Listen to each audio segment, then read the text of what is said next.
That's Erythroneura. This is, I don't know the genus, but they're red line prayer plant, something like that. This is your classic wandering dude, or silver inch plant. It's growing all over the beautiful purple tones. Got some very well-developed monstera hanging everywhere up here, going all the way up with the hibiscus as well. This is the schizopetalis hibiscus. We've got a small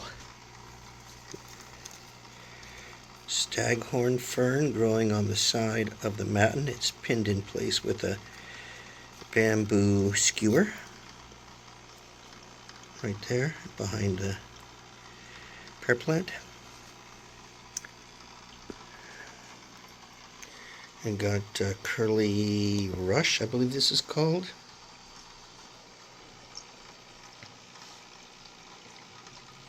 There's some floating bamboo in the water. I think that's what it's called also. And the big spiny leaf is an African iris. There's lots of Java moss and Seswasser tang growing in various corners of the tank, both underwater and above water.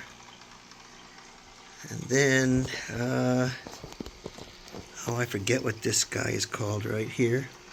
A something anemone is the nickname for it. And it grows like flat, scaly leaves pressed up against this dead manzanita. Just a twist of roots in the water. There's really very little open space for fish to swim, but there's some. Oh, and there's a microglanus coming up. There's microglanus and tatia in there. I just gave him some frozen bloodworms.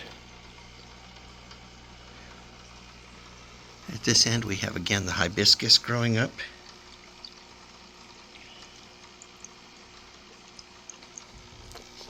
We also have in the very, very back some kind of ivy-like plant, but it's not ivy. You can see its little leaves there.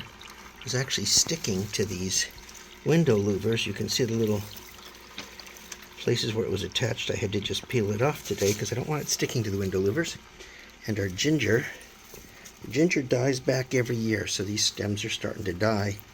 But it's been going now for 3 years. It's doing quite nice. In addition to the ginger, I have a lucky bamboo right here. This is actually a cutting off of another plant that I shoved in here. And then back here, if I remember correctly, this is called a money tree. It's actually woven together. There's 4 stems there. I bought it at Lowe's as a rescue. It had absolutely no roots. I came to buy it, and when I went to the clearance rack where it was gone. And then a few moments later, I saw an employee carrying it back to the rack. Apparently, someone had gone to buy it, and as they were going to the register, it fell out of the pot because it had no roots. And so they just gave it back to the employee and said, I don't want it. So the employee gave it to me because I was looking for it.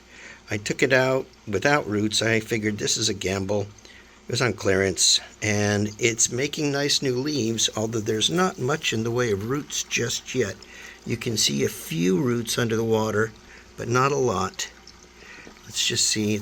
I've had this now a couple of months, so it's doing pretty good. As long as I see new leaves coming in, I'm not too worried. There you go. That's the tank. Currently, it's got microglanus AFFI haringi in there. It's got the tatia intermedia and some microglanus. I always thought they're Bacillus, but they're actually probably oliverae. So there you go. There's the tank. It's a nice tank to have in my office and get to look at every day while I'm at work. It does need some grooming, though, because it is only about 1.5 feet away from the ceiling on that hibiscus branch. And some of these monstera stems are also, I just keep wrapping them around because they just keep getting longer and longer and longer. I just pulled out one of the monstera stems from behind here and just threw it over the top. So at some point it's going to get pruned too. But there you go. That's the 33-gallon long with the waterfall, and then this sort of floating, what's supposed to be a floating island of organic matter and stems and roots, but in reality it's on a stand. I'm cheating. I hope you enjoy that video.